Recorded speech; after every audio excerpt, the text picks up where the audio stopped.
दोस्तों नमस्कार, मैं हूं डॉक्टर प्रदीप प्रसन्न। आप सबका वेलकम है मेरे चैनल हिंदी की बिंदी पर। आइए आज कुछ नई बात सीखते हैं नए टॉपिक के साथ में।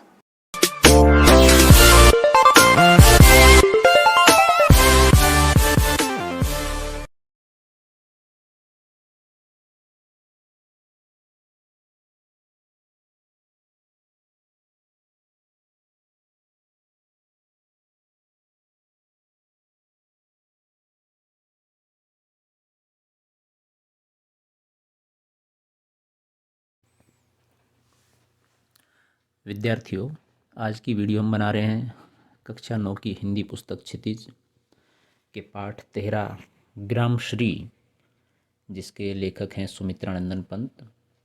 इस पाठ का सार, लेखक का परिचय, पाठ का वाचन, अर्थ, भाव एवं व्याख्या, ये सारी चीज़ें हम इस वीडियो में शामिल करेंगे।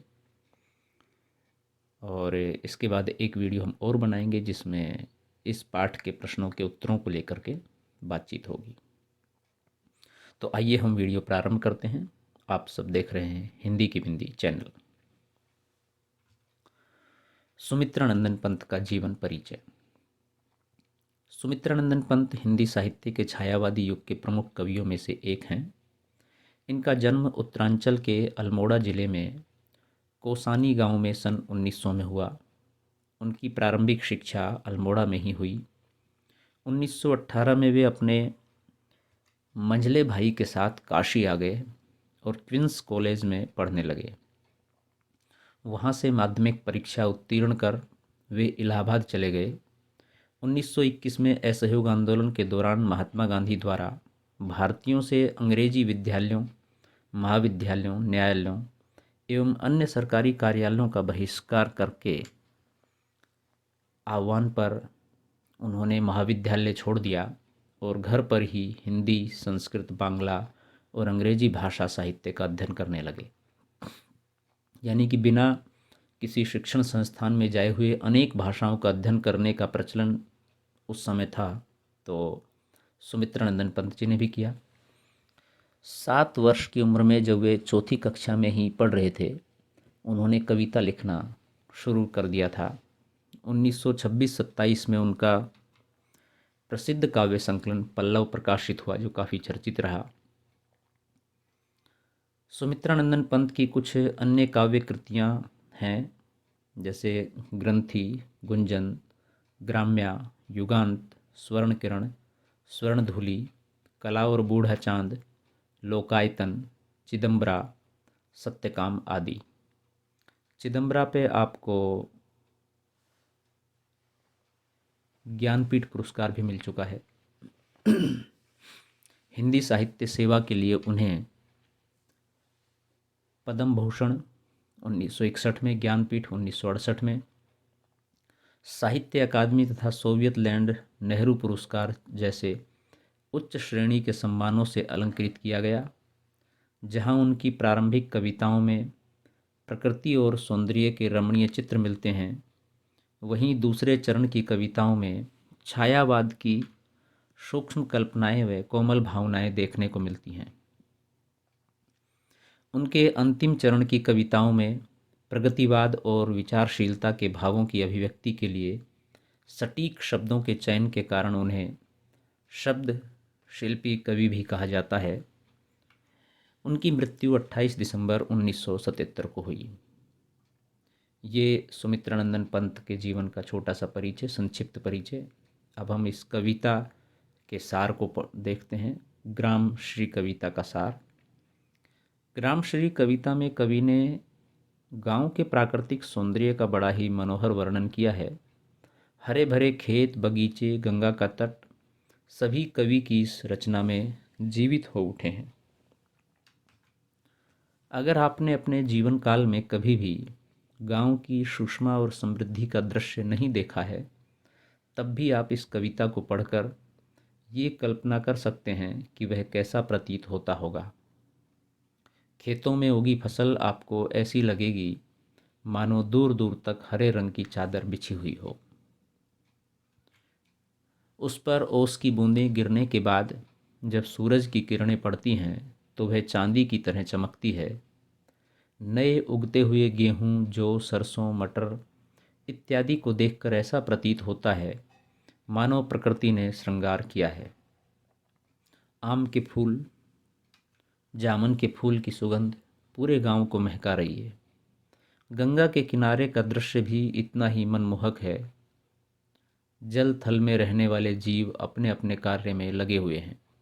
ये गांव का ऐसा सौंदर्य है जो प्राकृतिक मनहर वातावरण है जिसमें सबका मन रमता है और बहुत अच्छा लगता है। तो ग्रामश्री कविता में सुमित्रानंदन पंत जी ने सारी इन स्थितियों को बयां किया है। निश्चित रूप से इस कविता को पढ़ कर के आप ये आभास करेंगे जैसे कि गांव से विचरण कर रहे हैं, गांव को देख रहे हैं हम।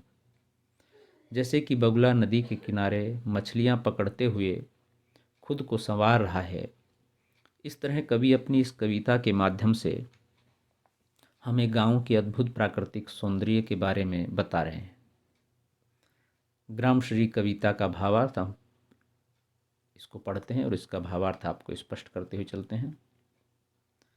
फैली खेतों में दूर तलक मखमल की कोमल हरियाली, लिपटी जिससे रवि की किरणें, रवि यानी कि सूरज, चांदी की सी उजली जाली, तिनकों के हरे हरे तन पर हिल हरित रुधिर है रहा झलक, श्यामल भू तल पर झुका हुआ नभ का चिर निर्मल नील फलक। इसका भावार्थ है कविता के इस अंश का।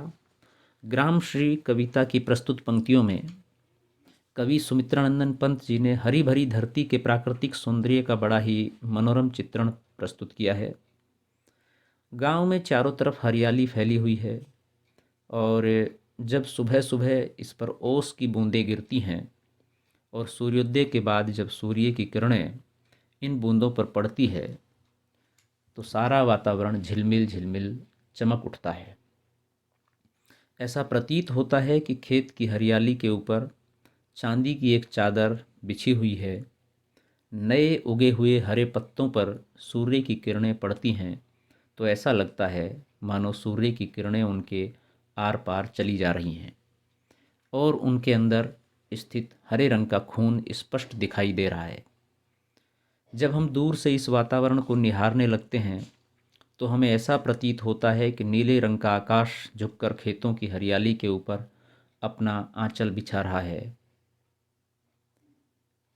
अगली कुछ पंक्तियों को हम पढ़ते हैं कविता की। रोमांचित सी लगती वसुधा, वसुधा यानी कि पृथ्वी भूमि, आई जो गेहूं में बाली, अरहर सनई की सोने की, किंकिणियां हैं शोभाशाली, उड़ती भीनी तैलाक्त गंध, तेल से युक्त गंध, फूली सरसों पीली पीली, लोहरित धरा से झांक रही, नीलम की कली तीसी नीली। भावार्थ है इन पंक्तियों का। प्रस्तुत पंक्तियों में कवि ने फसलों से लदी हुई धरती की सुंदरता का वर्णन बड़े ही रोमांचक ढंग से किया है। खेतों में जौ और गेहूं की फसल उगने से धरती बहुत ही रोमांचित लग रही है। अरहर और सनई की फसलें सोने की करघनी जैसी लग रही हैं जो धरती रूपी युवती की कमर में बंधी हुई हैं और हवा चलने से हिल हिल कर मधुर ध्वनि उत्पन्न कर रही हैं। सरसों के फूलों के खिल जाने से पूरे वातावरण में एक खुशबू बह रही है जो धरती की प्रसन्नता को दर्शा रही है। इस हरी भरी धरती की सुंदरता को बढ़ाने के लिए अब तीसी के नीले फूल भी अपना सर उठाकर झांक रहे हैं। इस प्रकार खेतों में गेहूं, जौ की बालियां, अरहर और सनई की फलियां, सरसों के पीले फूल एवं अलसी की कलियां धरती का सौंदर्य बढ़ा रही हैं। यानी कि वो सारी सुंदरताएं बयां कर रही हैं ये सारे पुष्प, फूल, सब्जियां, फल वगैरह। आगे की पंक्तियां हैं। रंग रंग के फूलों में रिलमिल हंस रही सखियां मटर खड़ी, मखमली पेटियों सी लटकी, छिमियां छिपाए बीज लड़ी, फिरती हैं रंग रंग की तितली, रंग रंग के फूलों पर सुंदर, फूले फिरते ही फूल स्वयं उड़ उड़ वृंतों पर। भावार्थ है ग्रामश्री कविता की प्रस्तुत पंक्तियों में कवि ने खेत में रंग बिरंगे फूलों और तितलियों की सुंदरता का वर्णन किया है। विभिन्न रंगों के फूलों के बीच खड़ी मटर की फसल हंस रही है। जैसे कोई सखी जब सज धज कर तैयार होती है तो सारी सखियां उसे देखकर मुस्कुराने लगती हैं।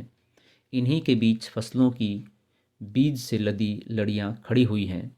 इन सब के बीच कई तरह की रंग बिरंगी तितलियां एक फूल से दूसरे फूल तक उड़ उड़ कर जा रही हैं। यह दृश्य ऐसा लग रहा है मानो खुद फूल की उड़ उड़ कर दूसरे फूलों तक जा रहे हैं, फूल ही उड़ के जा रहे हैं जैसे। इस तरह प्रस्तुत पंक्तियों में कवि की कल्पना सजग हो उठी है, जिसमें उन्होंने रंगों से भरे प्राकृतिक वातावरण का बड़ा ही मन भावन चित्रण किया है। आगे की पंक्तियां हैं। अब रजत स्वर्ण मंजरियों से लद गई आम्रतरु की डाली, झर रहे ढाक पीपल के दल हो उठी कोकिला मत वाली, महके कटहल मुकलिक जामुन जंगल में झरबेरी झूली, फूले आड़ू नींबू दाड़िम आलू गोभी बैंगन मूली। भावार्थ है, कवि ने ग्राम श्री कविता की इन पंक्तियों में वसंत ऋतु का बड़ा ही सुंदर वर्णन किया है।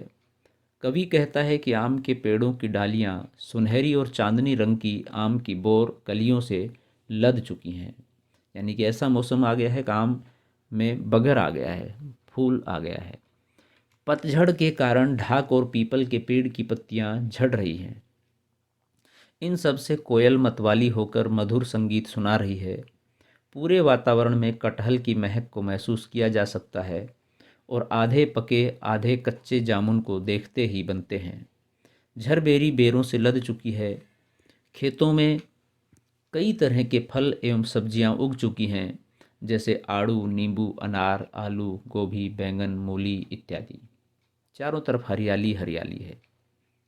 पीले मीठे अमरूदों में अब लाल लाल चित्तियाँ पड़ी, पक गए सुनहले मधुर बेर, अमली से तरु की डाल जड़ी, लह लह पालक मह मह धनिया, लौकी और सेम फली फैली, मखमली टमाटर हुए लाल, मिर्चों की बड़ी हरी थैली। भावार्थ है इन पंक्तियों का, वसंत ऋतु के कारण अमरूद के पेड़ों पर फल पक चुके हैं और उन पर लाल लाल निशान भी दिखाई दे रहे हैं। ये इस बात का संकेत है कि अमरूद मीठे हो चुके हैं। बेर भी पक कर सुनहरे रंग के हो गए हैं। आंवले के फल से पूरी डाल ऐसी लदी हुई है जैसे किसी गहने में मोती जड़े हों। पालक पूरे खेत में लहलहा रहा है और धनिए की सुगंध तो पूरे वातावरण में फैली हुई है। लौकी और सेम की लताएं पूरे खेतों में फैल गई हैं। टमाटर पककर लाल हो चुके हैं, मानो जैसे ज़मीन पर मखमल बिछा हुआ हो। पेड़ों पर लगी हरी मिर्चों के गुच्छे किसी बड़ी हरी थैली की तरह लग रहे हैं। अगली पंक्तियां हैं। बालू के सांपों से अंकित गंगा की सतरंगी रेती, सुंदर लगती सरपत छाई, तट पर तरबूजों की खेती, अंगुली की कंघी से बगुले कलंगी संवारते हैं कोई, तिरते जल में सुरखाब पुलिन पर मगरोठी रहती सोई। इन पंक्तियों का भावार्थ है, ग्राम श्री कविता की प्रस्तुत पंक्तियों में गंगा तट के सौंदर्य का वर्णन किया गया है। कवि सुमित्रानंदन पंत जी के अनुसार गंगा के किनारे रेत टेढ़ी मेढ़ी कुछ इस तरह फैली हुई है जैसे कोई सांप बालू पर अपने निशान छोड़ गया हो। उस रेत पर पड़ती सूर्य की किरणें रंग बिरंगी नजर आ रही हैं। गंगा के तट पर बिछी घास और तरबूजों की खेती बहुत ही सुंदर दिखाई पड़ रही है। गंगा के तट पर शिकार करते बगुले अपने पंजों से कलंगी को ऐसे संवार रहे हैं मानो वे कंघी कर रहे हों। सुरखाब या चकवा पक्षी जल में तैर रहे हैं और मगरैठी पक्षी आराम से सोए हुए हैं। यानी कि भिन्न भिन्न प्रकार के जो पशु हैं, पक्षी हैं, वो किस तरह की प्रतिक्रियाएं कर रही हैं, उन्हें यहाँ पर व्यक्त किया गया है। हंसमुख हरियाली हिम आतप, सुख से अलसाए से सोए, भीगी अंधियाली में निशिकी, तारक स्वप्नों में से खोए, मरकत डिब्बे सा खुला ग्राम, जिस पर नीलम लब नभ आच्छादन, निरुपम हिमांत से स्निग्ध शांत, निज शोभा से हरता जनमन। भावार्थ है कि ग्राम श्री कविता की अंतिम पंक्तियों में कवि ने गांव की हरियाली, शांति एवं प्राकृतिक सौंदर्य का बड़ा ही सरल वर्णन किया है। उनके अनुसार सर्दी की धूप में जब सूर्य की किरणें खेतों की हरियाली पर पड़ती हैं तो वो इस तरह चमक उठती हैं, मानो वो खुशी से झूम रही हों। कवि को ये दोनों आलस्य से भरे सोए हुए प्रतीत होते हैं। सर्दी की रातें ओस के कारण भीगी हुई जान पड़ रही हैं, जिनमें तारे मानो किसी सपने में खोए हुए लग रहे हैं। इस वातावरण में पूरा गांव किसी रत्न की तरह लग रहा है, जिसे आकाश ने नीले रंग की चादर ओढ़ा रखी हो। इस प्रकार शरद ऋतु के अंतिम कुछ दिनों में गांव के वातावरण में अनुपम शांति की अनुभूति हो रही है, जिससे गांव के सभी लोग बहुत प्रभावित हैं। तो पूरे ग्राम का चित्रण, साथ ही साथ खेत का चित्रण, पशुओं का चित्रण, पक्षियों का चित्रण, उस ग्रामीण परिवेश में जो सब्जियां हैं, फल हैं, फूल हैं, उनकी महक है, गंध है, वो पूरा आभास इस कविता के माध्यम से हमें ऐसा प्रतीत हो रहा है जैसे कि हम गांव और खेत इनके मध्य से होकर के गुजर रहे हैं, और सारी अनुभूति बड़ी ही शांति और आनंद और अनुपम हो रही है। तो ये सारा चित्रण इस कविता ग्रामश्री के माध्यम से कवि ने करवाया है। तो विद्यार्थियों, वीडियो यहीं संपन्न होती है। वीडियो आपने पूरी देखी, इसके लिए आपका बहुत बहुत धन्यवाद। आशा करते हैं कि वीडियो आपके लिए लाभदायक होगी। यदि वीडियो अच्छी लगी है तो इसे लाइक करें, शेयर करें, कमेंट्स करें, और हिंदी की बिंदी चैनल को सब्सक्राइब करना न भूलें, और बेल आइकॉन को भी दबा लें ताकि सभी प्रकार की वीडियो की सूचना आप तक पहुंच जाए। और यदि वीडियो आपको अच्छी लगने के साथ साथ कोई सवाल आपका हो इस वीडियो संबंधित या किसी अन्य टॉपिक संबंधित, या कोई प्रश्न हो, कोई जिज्ञासा हो, तो कमेंट्स के माध्यम से आप हमें बताइए, हम उसका समाधान करने का प्रयास करेंगे। आज के लिए इतना ही। नेक्स्ट वीडियो में नेक्स्ट टॉपिक के साथ फिर मिलते हैं। तब तक के लिए शुक्रिया, नमस्कार।